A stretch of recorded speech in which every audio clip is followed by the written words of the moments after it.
Seigneur, merci pour cette parole qui touche les cœurs et qui ne retourne pas sans avoir accompli son effet. Sois béni, sois célébré au nom de Jésus-Christ. Amen. Amen. Soyez bénis. Ok. On va chanter un cantique ensemble. Yo, vas-y. On va chanter juste le refrain de Saint, Saint, Saint, ô Éternel, toi qui as fait terre et ciel, je t'adore, oh Dieu. Juste le refrain. On va le chanter ensemble. Alléluia, j'aime tellement ce chant. Vous savez, à chaque fois que je l'entends, la phrase qui me touche, il y a une phrase dedans qui touche mon âme, qui touche mon esprit. C'est quand le chant dit « Tout en moi reconnaît que tes œuvres sont parfaites ». Ses œuvres sont parfaites parce qu'il est lui-même parfait. Et tout ce qui émane de lui est parfait. Jacques chapitre 1, verset 17 dit « Toute grâce excellente et tout don parfait descendent d'en haut, du Père des Lumières, chez lequel il n'y a point de changement ni ombre de variation. » Il est le Père des Lumières. Il n'y a rien de ténébreux en lui. Il n'y a rien d'obscur en lui. Tout ce qu'il donne est parfait. Car le mal ne peut même pas émaner de lui. Parce qu'il est le Père des Lumières. Et quand je chante ce chant, je lui dis toujours, oui Seigneur, tes œuvres sont parfaites. Ta création est parfaite. Tes voies sont parfaites. Et même si en tant qu'humain, souvent tes voies, je ne les comprends pas. Souvent, elles me semblent bizarres. Mais je sais une chose, tes voies sont parfaites. Et il n'y a aucune erreur dans ce que tu fais. Chaque acte que tu poses est parfait. Tout en moi reconnaît que tes œuvres sont admirables et parfaites.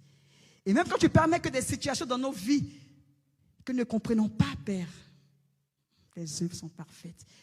Et nous pouvons ne pas être d'accord avec ce qu'il fait, avec ses actions dans nos vies. Mais Père, tes œuvres sont parfaites. Parce que tu es le Dieu qui nous aime et tu es un Dieu qui voit la fin de tout avant son commencement. Il ne nous demande pas d'être d'accord avec ce qu'il fait. Il nous demande juste de croire que ses œuvres sont parfaites. Et même si à nos yeux, elles ne sont pas parfaites, elles n'ont pas l'air parfaites, il nous demande de croire que ses œuvres sont parfaites. Car ses pensées ne sont pas nos pensées. Et ses voies ne sont pas nos voies. Et même quand tu as l'impression qu'il ne bouge pas en ta faveur, quand tu as l'impression que rien n'avance, et ses œuvres sont parfaites. Et j'aime lui dire souvent, Seigneur, tes œuvres sont parfaites. Même quand tu multiplies le pain, tes œuvres sont parfaites. Et quand tu décides de ne pas multiplier le pain, tes œuvres sont parfaites. Et vous savez, mon mari et moi, il y a quelque temps, et je dis toujours, il y a épreuve dans la vie, et puis il y a épreuve dans la vie. Il y a des épreuves qui percent ton âme, il y a des épreuves qui percent ton âme. C'est la meilleure définition que j'ai. Et mon mari, on est passé par une épreuve extraordinaire, vraiment. C'est le genre d'épreuve qui remet tout en cause dans ta vie. Tu te dis, waouh, Seigneur. Et vraiment, comme je te dis, qui touche ton âme au plus profond d'elle-même. Et vous savez, j'aime vraiment, tous les matins, j'aime rencontrer le Seigneur. Très tôt le matin, je suis debout et j'aime ce moment d'intimité-là. C'est mon moment vraiment préféré de la journée. Là, il n'y a personne. Je suis en bas et je suis vraiment seul avec lui. Et puis, on passe vraiment un bon temps vraiment d'intimité, d'adoration. Et durant cette épreuve-là, les questions se bousculaient tellement dans ma tête. Il y a un chant que j'ai composé il y a des années et les paroles du chant disent « Tu m'as appris à venir dans ta présence, même quand je n'ai pas compris. Tu m'as appris à venir. » Quand je ne comprends pas, Seigneur, il y a une chose que tu m'as apprise. Viens dans ma présence. Mais j'avoue que cette épreuve-là, c'était vraiment dur. C'était vraiment dur. Mais aussi, une chose que je crains tellement, c'est de ne pas venir dans sa présence quand ça chauffe. Parce qu'il se passe, c'est que l'amertume nous gagne. La colère nous gagne, le ressentiment nous gagne. Et je me rappelle en 2010, le Seigneur m'a dit, il m'a dit, ne bois pas l'eau de Mara, ma fille, elle va te détruire. Bois à ma source et tu vivras, car en moi se trouve la source de la vie. Et donc depuis 2010, et depuis que le Seigneur m'a dit ça, je peux ne pas venir dans sa présence en courant. Je peux ne pas venir contente, mais ce qui est sûr, je viens. Et cette épreuve-là, qu'on traversait avec mon mari, j'avais vraiment le cœur gros, le cœur abattu. Et c'est vraiment des moments que le diable aime pour nous, parce qu'il sait qu'on est dans un moment de faiblesse.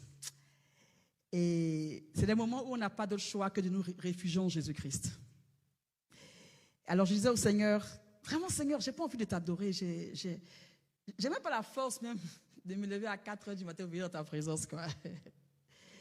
Et je disais, mais Seigneur, c'est comme si je marche dans la vallée de l'ombre de la mort, mais je ne vois pas le bâton et la houlette, je te vois pas, je te sens pas. Seigneur, je ne sens pas le bâton et la houlette, vraiment dont parle David dans le psaume 23. Et donc un jour, je vais dans sa présence, vraiment, je suis là et vraiment, je m'efforce à l'adorer parce que that's all I know. Donc, je viens, je m'efforce à l'adorer. Et je vois qu'il y a près de moi un vieux cahier de 2015. Parce que moi, comme je dis souvent, chaque année a son cahier. Donc, il y a 2010, 2011. Et puis, il y a un thème personnel vraiment pour l'année. Et donc, je vois un vieux cahier de 2015. Je me dis, mais qu'est-ce que ce cahier fait ici? Et je l'ouvre. Et je l'ouvre vraiment de façon très, très machinale. Et je tombe sur quelques phrases que j'ai écrites dans ce cahier en 2015. Et je vais vous lire ce que j'ai écrit. Alors, j'ai écrit, en ce jour du 15 mai 2015, durant notre rencontre personnelle, le Seigneur me demande, Clarisse, s'il arrive des situations où tu ne comprends pas ce que je fais, et même quand tu auras l'impression que ton rêve est brisé, et même quand tu auras l'impression que ton rêve est mort, m'aimeras-tu toujours autant? Et quand j'ai vu ça écrit dans ce cahier, j'ai dit, mais Seigneur, ça c'était en 2015, il y a 8 ans. Et là, j'ai commencé à sangloter. Sur place, là, j'ai vu que la situation qui me tracassait, en fait, elle n'était rien. Elle n'était vraiment rien. Elle n'était... Comme on dit, c'est le jour où mon âme a été en paix avec le Seigneur. J'ai dit au Seigneur, Père, c'est ok, si tu brises des rêves, tout ce que tu fais, tes œuvres sont parfaites. Prends ce que tu veux prendre, brise ce que tu veux briser. Et je suis en paix avec ça, parce que tes œuvres sont parfaites. Parce que tu es le potier et que je suis l'argile. Tes œuvres sont parfaites. Elles sont parfaites car elles viennent d'un Père parfait qui m'aime. Et là, sur l'autel du sacrifice, vraiment, j'ai déposé mon Isaac. Est-ce que ça coûte? Absolument. Mais Dieu n'a jamais dit dans sa parole qu'il nous redonnerait toujours Isaac. Il a décidé de le faire avec Abraham. Mais Dieu peut décider dans sa souveraineté de garder Isaac. Et s'il le fait, it's ok, parce qu'il est Dieu. Et Dieu mérite notre adoration. Et ce jour, vraiment ce que j'ai dit au Seigneur, j'ai dit vraiment, Seigneur, tu mérites mon adoration. Parce que c'est là où j'ai réellement compris avec mon esprit, ce réma-là, que l'adoration que nous offrons au Dieu n'a pas sa source dans ce que Dieu fait pour nous. L'adoration qu'on offre au Père n'est pas liée à ses bienfaits dans nos vies. L'adoration que nous lui offrons est liée à sa majesté, à sa grandeur. Elle est liée au fait qu'il est Dieu, qu'il ait répondu à ton problème, qu'il t'ait exaucé, qu'il ne t'ait pas exaucé. Il est Dieu. Il demeure toujours Dieu. Il est toujours majestueux. Il est toujours puissant. il est toujours grand. Sa grandeur ne dépend pas de ce qu'il fait pour toi ou pour moi. Il est Dieu. Il est Dieu avant que le monde ne soit. Il est Dieu maintenant. Et le monde finira et il sera toujours Dieu. Ça n'a rien à faire avec ce qu'il fait pour toi, ce qu'il fait pour moi. Il est Dieu, il est souverain, il est grand. Et c'est pour ça qu'on l'adore. Vraiment, frères et sœurs, on l'adore parce qu'il est Dieu. Il n'y a pas de lien entre ce que Dieu a fait pour moi et l'adoration que je lui apporte. Il faut qu'on sépare les deux. Il n'y a pas de lien. Et tout en moi reconnaît que tes œuvres sont parfaites. Vous savez, ses œuvres étaient parfaites même quand Lazare mourait et qu'il était dans la tombe et qu'il pourrissait. Ses œuvres étaient parfaites lorsque Étienne a été lapidé et qu'il est mort. Les œuvres de Dieu sont parfaites. Et on va lire Actes chapitre 6, 8 à 13. Et c'est l'histoire d'Étienne. Je ne sais pas combien de personnes qui l'ont vraiment lu, mais on va la lire ensemble. Alors, Étienne était un serviteur de Dieu. Actes chapitre 6, 8 à 13. Et je lis. Étienne, plein de grâce et de puissance, faisait des prodiges et de grands miracles parmi le peuple. Et quelques membres de la synagogue, dite des affranchis, de celle des Cyrénés et celle des Alexandrais, avec des Juifs de Cilicie et d'Asie, se mirent à discuter avec lui. Mais ils ne pouvaient pas résister à sa sagesse et à l'esprit par lequel il parlait. Alors ils subornèrent des hommes qui dirent: nous l'avons entendu proférer des paroles blasphématoires contre Moïse et contre Dieu. Ils émurent le peuple, les anciens et les scribes, et se jetant sur lui, ils le saisirent et l'emmenèrent au Sanhédrin. Ils produisirent de faux témoins qui dirent: cet homme ne cesse de proférer des paroles contre le lieu saint et contre la loi. Alors Étienne, donc quand on l'accuse comme ça devant le juge, Étienne parle de l'évangile devant le juge. Il parle avec puissance de la parole de Dieu. Et donc le chapitre suivant, Actes 5, 54 à 60. En entendant ces paroles, alors donc les paroles puissantes d'Étienne, ils étaient furieux dans leur cœur et ils grinçaient des dents contre lui. Au verset 55. Mais Étienne, rempli du Saint-Esprit et fixant ses regards vers le ciel, vit la gloire de Dieu. Et Jésus debout à la droite de Dieu. Et il dit: voici, je vois les cieux ouverts et le Fils de l'homme debout à la droite de Dieu. Ils poussèrent alors de grands cris en se bouchant les oreilles et ils se précipitèrent tous ensemble sur lui.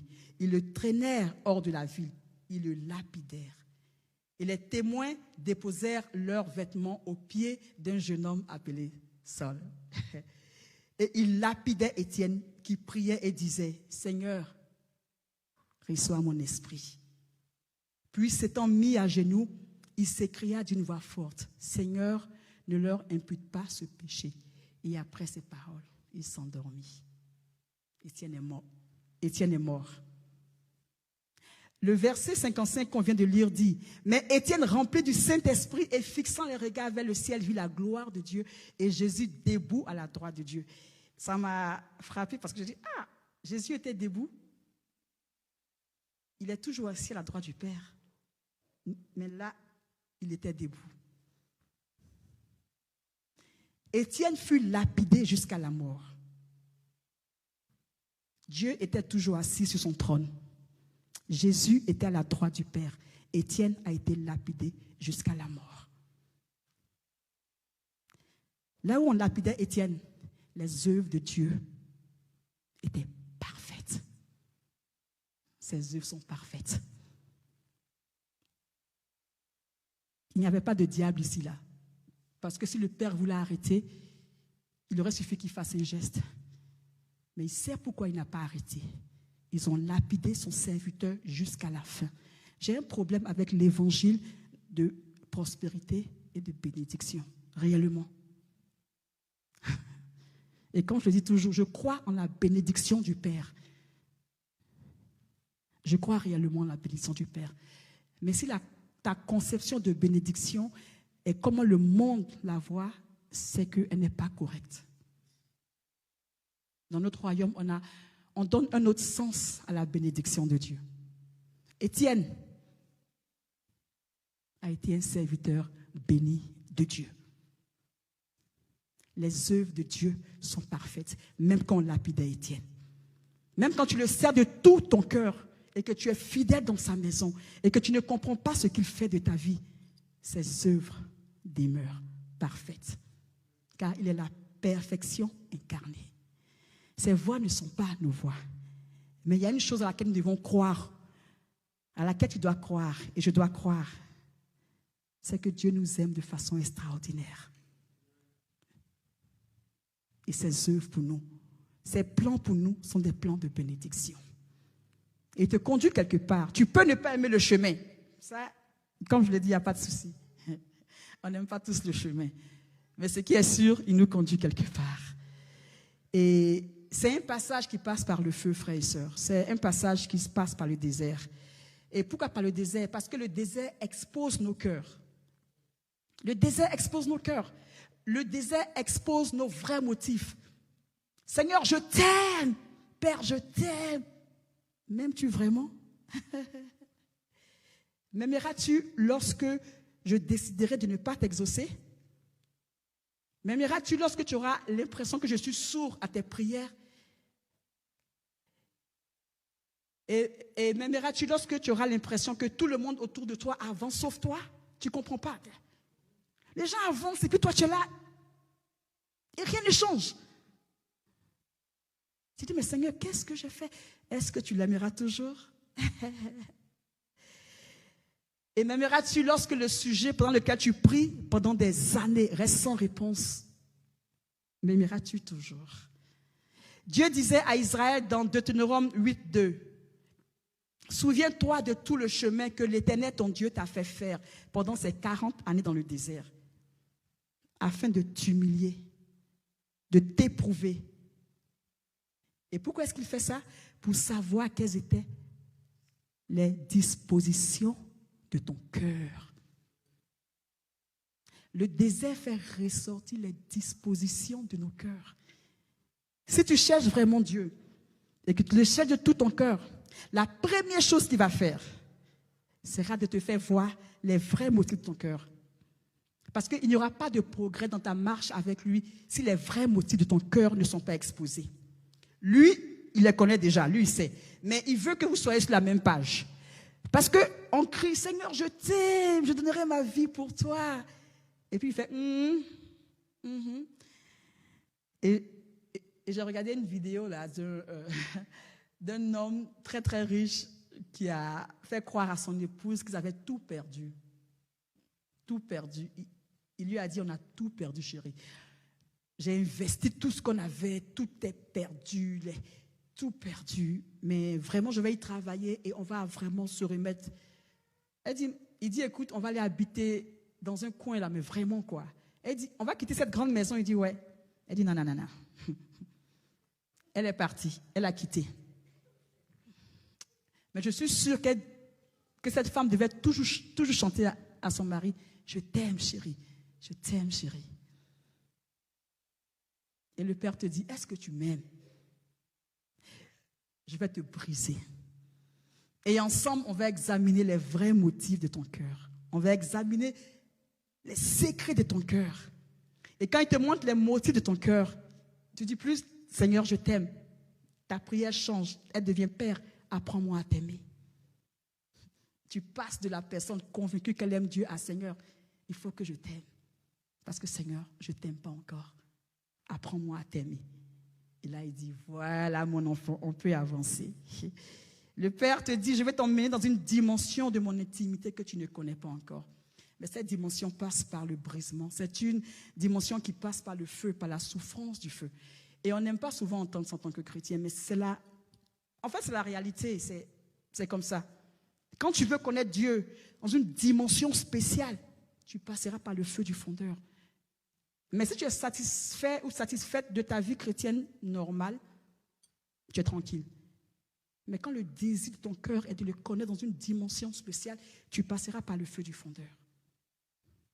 Paul dit dans Philippiens 3:10, afin de connaître Christ et la puissance de sa résurrection et la communion de ses souffrances, en devenant conforme à lui dans sa mort. On ne peut pas parler de la puissance de résurrection sans parler de mort, sans parler de communion à ses souffrances. Il n'y a pas de résurrection sans mort. Mais le corps de Christ ne veut pas mourir. Et le corps de Christ veut tous les bénéfices du dimanche de Pâques, sans passer par le vendredi de la croix. Ça ne marche pas comme ça. Et quand je passais par cette épreuve, tellement Dieu, je disais, Seigneur, pourquoi, Seigneur, pourquoi? Et la réponse est venue, chape, lui, il ne paie pas.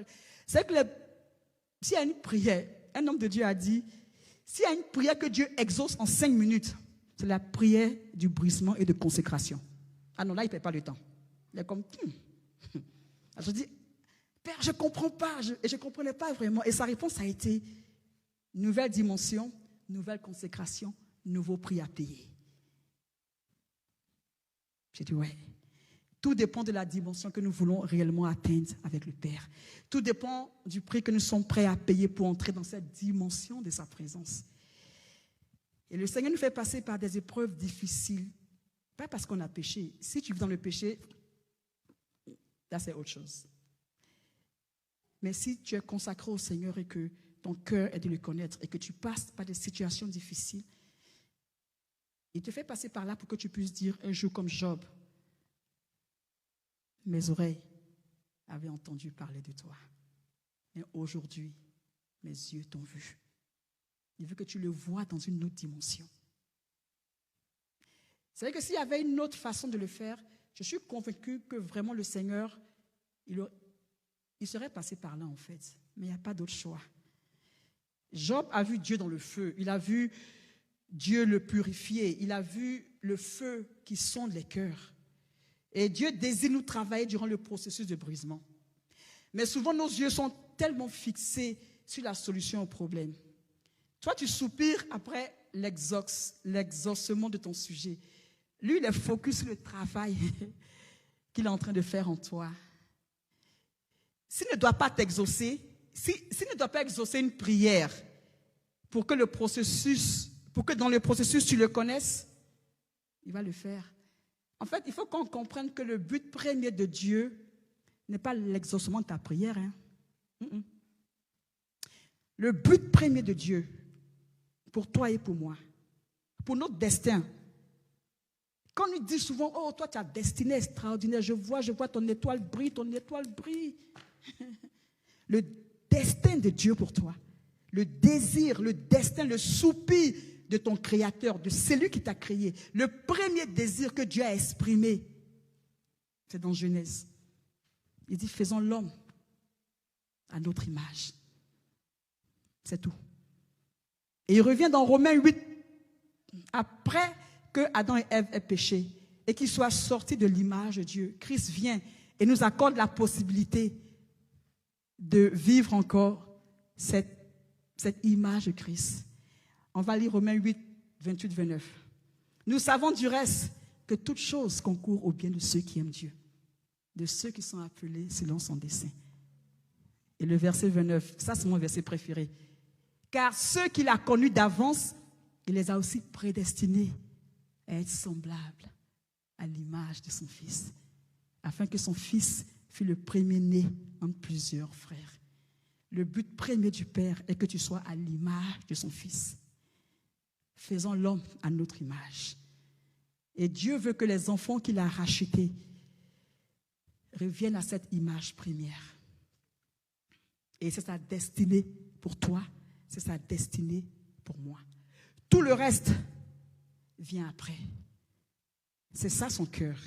Prédestiné à être semblable à l'image de Christ. Ça, c'est ma destinée, c'est ta destinée. Il y a un homme de Dieu qui disait que les gens du monde, ils n'acceptent pas le Seigneur. En fait, ce n'est pas le Seigneur qui refuse. Ils n'ont aucun problème avec le Seigneur. Ils refusent l'image de Jésus que l'Église, du corps de Christ, leur envoie. Sinon, qui ne va pas aimer la douceur, la tendresse, l'amour et la compassion? Non. Ils ne refusent pas Jésus. Ils refusent l'image que nous, on leur projette de ce Jésus parce qu'ils ne le reconnaissent pas à travers l'Église. Ils ne reconnaissent même pas Jésus. Ils n'ont pas de point avec Jésus. Ils ont un problème avec l'image que le corps de Christ donne de Jésus à l'extérieur. Et c'est pour ça que le Seigneur veut qu'on soit le reflet de son image. Et le monde verra qui est Jésus à travers moi, à travers toi. Le but final de notre marche avec le Seigneur passe par le feu. Et je ne le dirai jamais assez. Ça passe par la souffrance. On peut ne pas être d'accord, mais c'est la réalité. Hébreux 5, 8, 9 dit de Jésus. Et je lis le verset 8. Il a appris, bien qu'il fût fils, l'obéissance par les choses qu'il a souffertes. Qu'il a souffertes. On va encore dire ça? Jésus, bien qu'il fût fils, a appris l'obéissance par les choses qu'il a souffertes. Et qui, après avoir été élevé à la perfection, est devenu pour tous ceux qui lui obéissent l'auteur d'un salut éternel. Jésus, dans le jardin de Gethsémani, la Bible dit, il transpirait du sang. Il a fait une prière. Il dit, Père, s'il est possible que cette coupe s'éloigne de moi, dans le feu du fondeur, dans le feu de la souffrance, Jésus, le Fils de Dieu, a dit, Père, s'il est possible que cette coupe de la souffrance s'éloigne de moi. En ce moment-là, c'était dur. Il a appris, bien qu'il fût fils, l'obéissance par les choses qu'il a souffertes.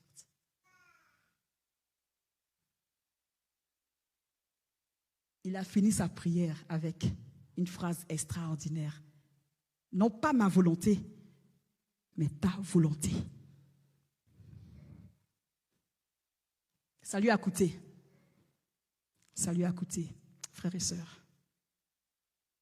La Bible dit que ça lui a coûté. On a vu le dimanche dernier la volonté de Dieu. Elle coûte. Avec l'ancien, elle coûte. La volonté de Dieu, sa volonté, elle coûte. Christ a appris l'obéissance par la souffrance. Notre propre volonté doit être brisée. Sa volonté a été brisée. Il a dit, non pas ma volonté, mais que ta volonté soit faite. Et même si ta volonté, c'est que je boive cette coupe-là, je vais la boire jusqu'à la fin. Mais à la fin, que ta volonté soit faite.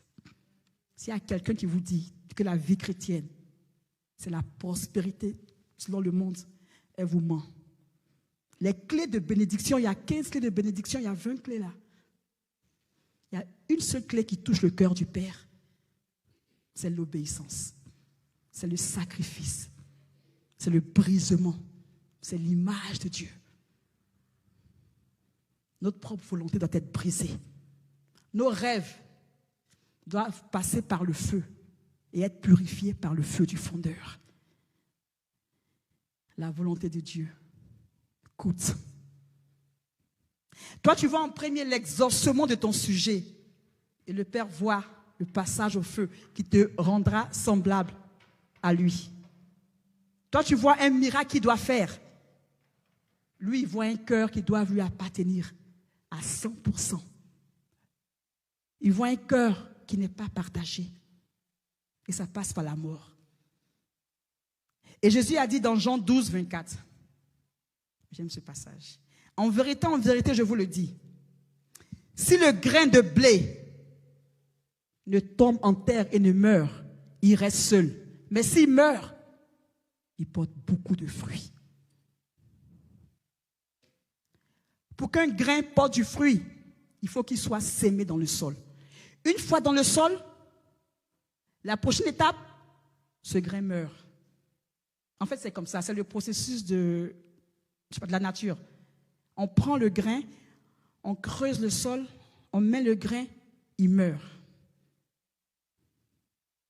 En vérité, je vous le dis, si le grain de blé qui est tombé en terre ne meurt, il reste seul. Mais s'il meurt, il porte beaucoup de fruits. Et quand il meurt, un bourgeon germe.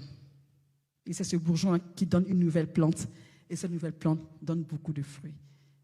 Il faut que la graine meure. Passage obligatoire. Ça fait mal, c'est coûteux, mais c'est un passage obligatoire. Si tu veux être à l'image de Jésus et porter du fruit en abondance, la mort est un passage obligatoire. Car sans mort, il n'y a pas de résurrection. Le grain doit tomber dans le sol et mourir. La priorité de Dieu n'est pas, encore je le dis, l'exaucement de nos prières, mais plutôt son image restaurée en nous. Souvent, le père se dit, mon enfant, cette chose après laquelle tu soupires de tout ton cœur, là, si je te la donne maintenant, elle va te détruire. Je t'aime trop pour te la donner. Je vais te la donner, mais il faut que je te travaille. Il faut que je te travaille pleinement avant que tu n'aies cette chose en ta possession. Parce que si je ne te travaille pas, cette chose va te perdre.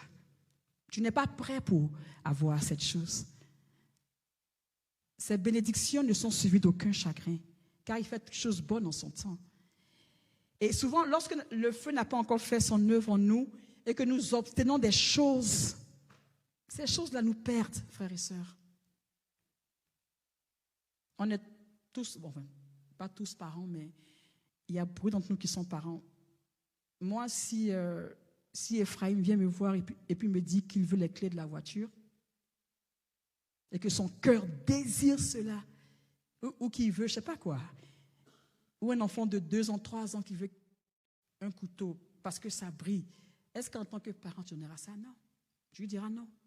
Parce que tu sais où ce couteau va le conduire. Lui, il ne sait pas. Parce que c'est un enfant. Nous sommes des enfants. Et le père dit, non, mon fils, tu n'es pas encore prêt. Cette onction après laquelle tu cours là, si je te la donne, elle va te détruire. Maintenant là, si je te la donne, elle te détruit. Ce après quoi tu cours là, si maintenant je te la donne, elle va te détruire. Je t'aime trop pour te perdre. Ça va prendre du temps. Mais quand ça viendra, moi, Dieu, je fais toutes choses bonnes en son temps. On va lire l'histoire du roi Osias dans 2 Chroniques, chapitre 26, 1 à 8. Et je crois qu'on l'a déjà lu plusieurs fois. Tout le peuple de Juda prit Osias, âgé de 16 ans, et l'établit roi à la place de son père Amtasias. Osias rebâtit Élot et la fit rentrer sous la puissance de Juda après que le roi fut couché avec ses pères. Osias avait 16 ans lorsqu'il devint roi. Et il régna 52 ans à Jérusalem. Sa mère s'appelait Jécolia de Jérusalem. Au verset 4, il fit ce qui est droit aux yeux de l'Éternel, entièrement comme avait fait Amtsias son père. Verset 5, il s'appliqua à rechercher Dieu pendant la vie de Zacharie, qui avait l'intelligence des visions de Dieu. Et dans le temps où il rechercha l'Éternel, Dieu le fit prospérer. Il se mit en guerre contre les Philistins et il battit. Donc, il a eu plein de victoires.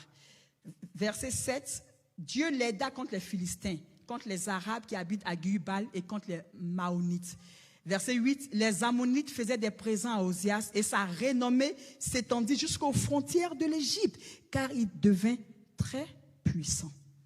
Ok? On retient que Osias devient très puissant. On va au verset 16. Cette phrase. Mais lorsqu'il fut puissant, son cœur s'éleva pour le perdre. Lorsqu'il fut puissant, son cœur s'éleva pour le perdre. Il pécha contre l'Éternel, son Dieu. Il entra dans le temple de l'Éternel pour brûler des parfums sur l'autel des parfums. Et le sacrificateur Azaria entra après lui avec 80 sacrificateurs de l'Éternel, hommes courageux, qui s'opposèrent au roi Osias et lui dirent, « Tu n'as pas le droit, Osias, d'offrir des parfums à l'Éternel. Ce droit appartient aux sacrificateurs, aux fils d'Aaron, qui ont été consacrés pour les offrir. Sors du sanctuaire car tu commets un péché et cela ne tournera pas à ton honneur devant l'Éternel Dieu. » On dit à Osias, tu n'as pas le droit de faire ça, même si tu es roi. Mais on dit, la colère s'empara d'Osias, qui tenait un encensoir à la main. Et comme il s'irritait contre les sacrificateurs, la lèpre éclata sur son front, en présence des sacrificateurs, dans la maison de l'Éternel. Le souverain sacrificateur Azaria et tous les sacrificateurs portèrent les regards sur lui et voici, il avait la lèpre au front. Ils le mirent précipitamment dehors et lui-même se hâta de sortir parce que l'Éternel l'avait frappé. Le roi Osias fut lépreux jusqu'au jour de sa mort et il demeura dans une maison écartée comme lépreux, car il fut exclu de la maison de l'Éternel. Et Jotam, son fils, était à la tête de la maison du roi et jugeait le peuple du pays. Voici la fin que souvent le Seigneur veut éviter. Voici la fin que souvent il veut nous éviter. Parce que la parole dit, il voit toutes choses avant même qu'elle ne commence.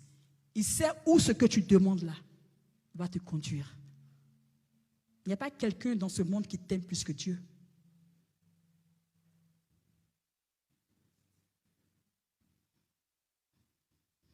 Il tient à nous briser avant de nous accorder certaines bénédictions. Parce qu'il sait que si on n'est pas passé par le feu du fondeur, cette bénédiction, elle va nous briser, elle va nous détruire. Certaines bénédictions vont nous détruire.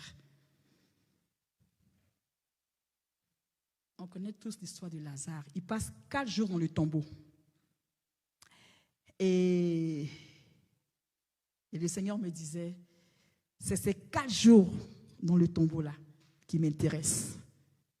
C'est quand la graine est dans le sol, en train de mourir là, c'est là qu'elle intéresse le Père. Nous, en tant qu'humains, tout ce qu'on veut, on veut la joie de la résurrection de Lazare. Nous, c'est ça qu'on veut. On n'a qu'à nous parler vite de sa mort et puis on va arriver quand le Seigneur dit, Lazare, sort! Mais le Père est plus intéressé par la transformation qui se passe lorsqu'on est là, dans le sol. Quand la graine est dans le sol et qu'elle passe par un processus de mort. Ça n'intéresse personne parce que ce n'est pas glorieux, ce n'est pas beau. Mais c'est là où nous sommes transformés de gloire en gloire pour la gloire de Jésus. Et c'est là dans le secret que le Père nous façonne pour qu'on puisse lui ressembler. N'aie pas le regard fixé sur la résurrection. Ne sois pas obsédé par ton miracle. Aie le regard fixé sur le processus qui te rendra semblable à Jésus. Parce qu'à la fin, c'est pour ça que tu as été créé. À la fin, c'est pour ça que j'ai été créé. C'est vrai que ce n'est pas glorieux, mais c'est nécessaire. Et c'est le travail qu'il faut pour que nous puissions devenir un vase d'honneur qui sera utile au Maître. Durant les 4 jours où Lazare est en terre, il y a un travail profond qui s'accomplit. La résurrection, les fleurs vertes qui poussent sont le résultat de la mort et du brisement. Au début, on dit, mais Seigneur, qu'est-ce qui se passe? Ça, c'est quoi ça? Je ne comprends pas. Seigneur, je ne te vois pas. Et il te répond, il dit, je suis là, mon enfant, fais-moi confiance. Ne t'inquiète pas, il te façonne pour sa gloire. Ne sois pas pressé. Il fait toutes choses bonnes en son temps. Ne sois pas pressé, car ses œuvres sont parfaites. Détourne ton regard du miracle. Ton miracle, tu l'auras. Mais le plus important, c'est l'essentiel. Seigneur, quand je sortirai de là, il faut qu'à la fin, je te ressemble. Il faut que je sois comme tu veux que je sois. Seigneur, durant le temps où mon histoire est en terre et qu'elle a l'air, elle est enterrée, elle est comme morte là, donne-moi d'apprendre à te connaître. Donne-moi, Père, de faire un avec toi. Et vous savez, au début du processus, tout a l'air tellement sombre parce que c'est noir. Mais si on reste, je vous assure, si on demeure, on s'habitue. Et là, on le voit. On le voit dans toute sa gloire. On le voit dans tout ce qu'il est. On découvre son amour. Et c'est là qu'on dit, Seigneur, c'est toi que je désire. Nous sommes trop fixés sur le miracle. Seigneur, au-delà de voir un miracle, Seigneur, c'est toi que je veux voir. On aime les onctions des gens, mais on ne sait pas par quoi ils sont passés, frères et sœurs, je vous assure. Je ne sais pas, les histoires de... Il y a des gens qui vont à des réunions et puis, somehow, ils prennent le verset et puis ils jettent sur quelqu'un. Et puis ils disent, prends l'onction. Et puis je me dis, attends, ils sont sérieux? L'onction coûte, hein? L'onction qui vient du Père, elle est coûteuse. Il n'y a pas quelqu'un qui va mettre sa veste sur toi et puis tu auras l'onction. C'est pas, non. Il ne faut pas prendre la Bible et puis la transformer parce que Élie a mis son truc sur Élisée.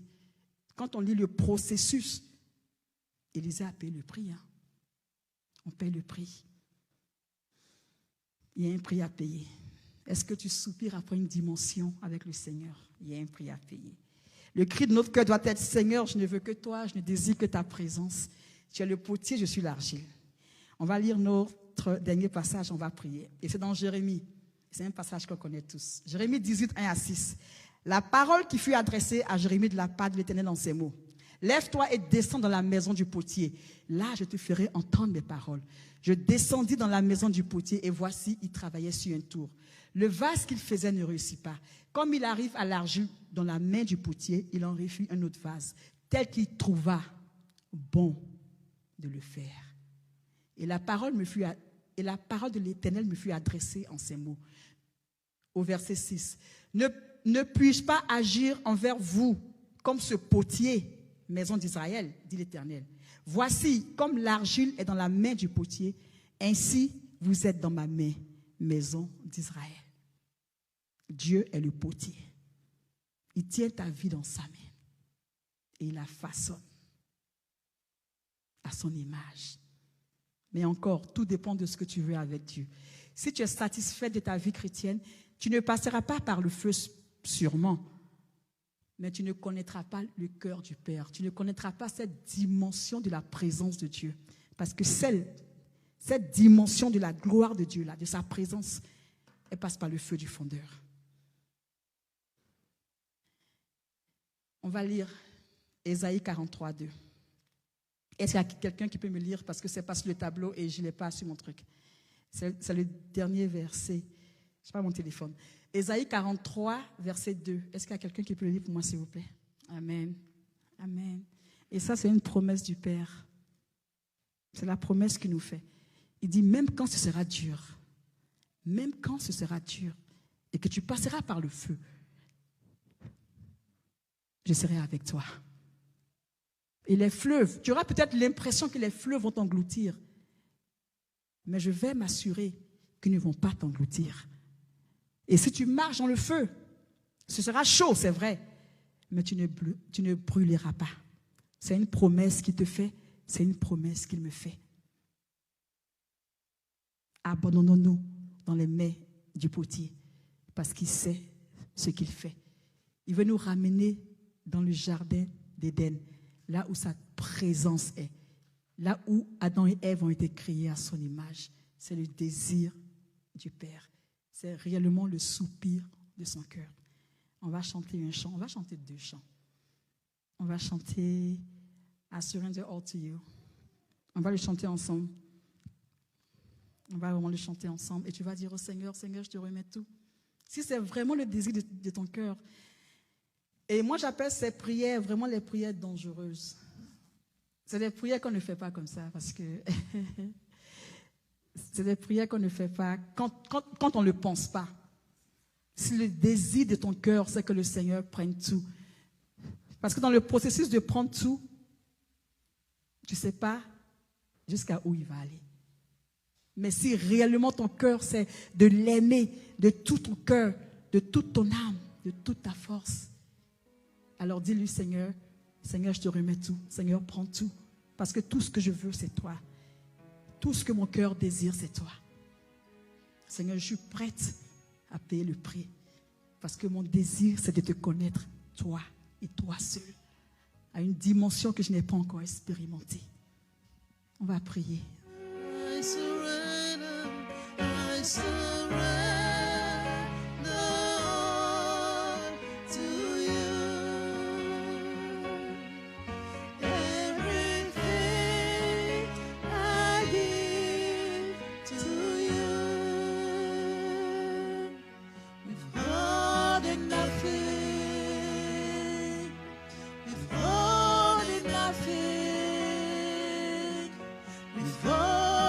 Nothing.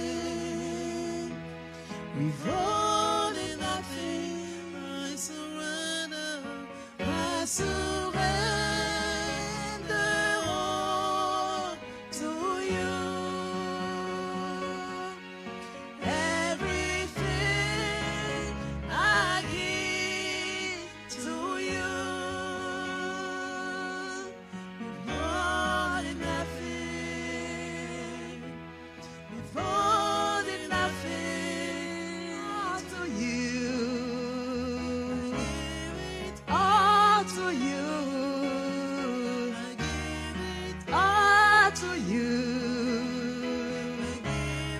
All to you. All to you.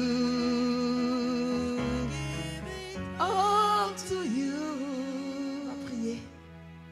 Et tu vas dire, Seigneur, Seigneur, je dépose tout. Si c'est le désir de ton cœur. Si vraiment tu es prêt à aller dans cette dimension avec le Seigneur.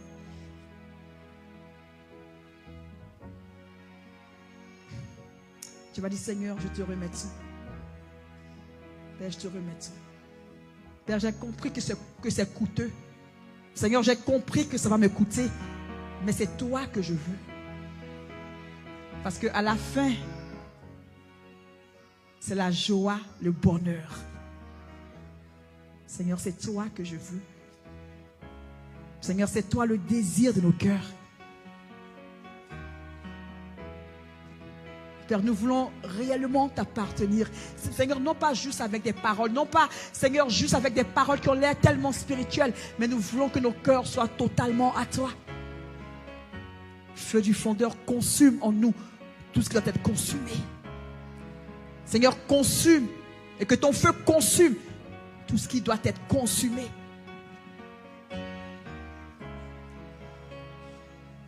Seigneur, consume. Consume. Et que le feu du fondeur consume. Parce que nous voulons, Seigneur, retourner en Éden. Nous voulons, Seigneur, être à l'image de Jésus. Nous voulons être à l'image de ton Fils. Nous voulons être à l'image de ton Fils. Parce que Dieu, c'est ton cœur. Parce que Dieu, tu as créé l'homme à ton image. Et c'est le destin que tu as pour nous. Que nous puissions être à ton image.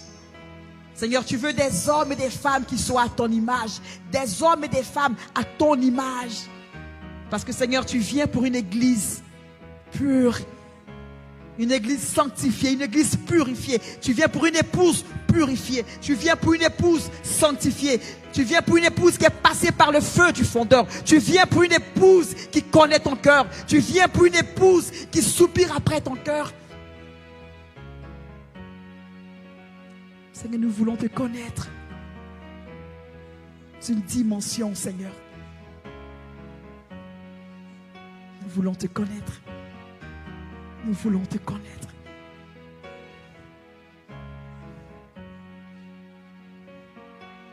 Alors, resserré, il y a le chemin qui conduit à ton cœur, Seigneur. Tellement resserré. Il y a peu qui passent par là. Seigneur, que nous soyons de ce peu-là qui passe par là. Alors que nous soyons de ce peu-là qui passe par là. Seigneur, brise-nous. Seigneur, tu es le potier, Père. Tu es le potier, nous sommes l'argile. Seigneur, façonne-nous à ton image. Nous sommes dans la main du potier. Nous faisons confiance à la main du potier. Parce qu'il sait ce qu'il fait. Parce que le potier nous aime. Parce que le potier a payé de sa vie pour nous. Seigneur, parce que tu as payé le prix, parce que nous t'avons coûté. Seigneur, nous voulons payer le prix pour t'aimer, pour te connaître.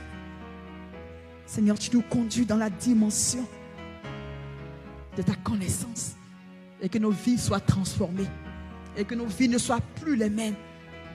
Que nos vies ne soient plus les mêmes. Seigneur, je veux te prier pour tes enfants.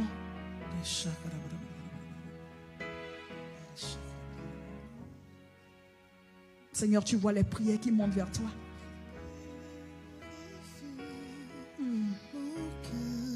Seigneur.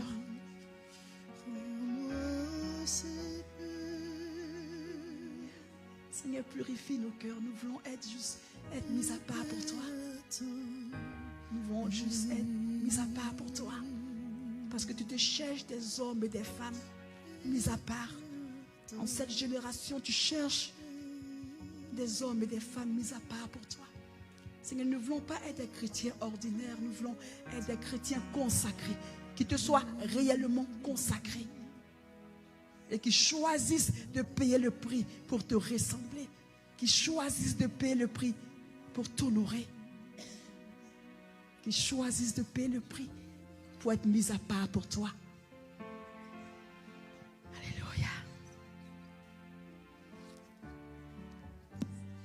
Alléluia. Seigneur, nous voulons te bénir pour ta parole. Seigneur, merci parce que tu nous conduis en tant qu'Église dans une nouvelle dimension. Oh Père, la dimension de ton cœur. Merci parce que tu nous mets à part, Seigneur, pour te connaître réellement. Merci. Parce que, Seigneur, tu nous apprends à t'aimer, à réellement t'aimer. Où, Seigneur, ton cœur devient notre cœur. Où ta volonté, Seigneur, devient notre volonté. Où ton désir devient notre désir. Où nous faisons de toi, Seigneur, le désir le plus ardent de nos cœurs. Tu conduis ton Église dans cette dimension-là. Et que la gloire te revienne. Merci Jésus. Je t'aime. Aide-moi à t'aimer de tout mon cœur, de toute mon âme.